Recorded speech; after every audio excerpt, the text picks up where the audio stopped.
Ти ходи ли да гласуваш? Не съм ходил. Смяташ ли да ходиш? Еми смятам да ходя, не смятам да ходя.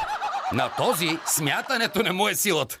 Еми смятам да ходя, не смятам да ходя. Това прозвуча като... Исках да гласувам, обаче нямах желание.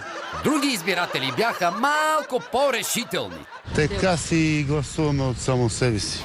И следващия май би желал нещата да си стават от само себе си. Вида избори ви питам. Вида избори? Какъв? Никакъв. Нормален. За време. Напълно нормален е за времето и най-вече за пространството. Какво избираме на практика? Какво избираме? Много неща. Сега в момента друга посока мисля в момента. В друга посока, според мен главата на този е еднопосочно. Сега в момента друга посока мисля в момента. За какво гласуваме днес? Не знам, я забравих. Сериозно? Да. Този е забравил, други изобщо не са и научавали. Аз не си грамотен. Какво да правя? Ами как гласува, като не си грамотна? Едем фарлим една подпис, айде.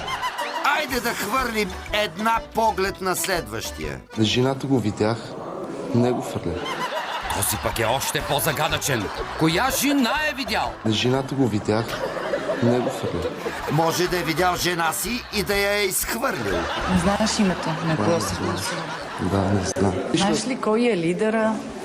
Какви Не знам. Аз не съм учил, нямам нищо образование. Не знам. А как избра политическата партия, за която да гласуваш? Не знам.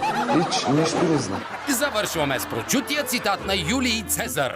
Дойдох, видях, победих. Само че в ромско избирателен вариант Дойде, фърлих, отива.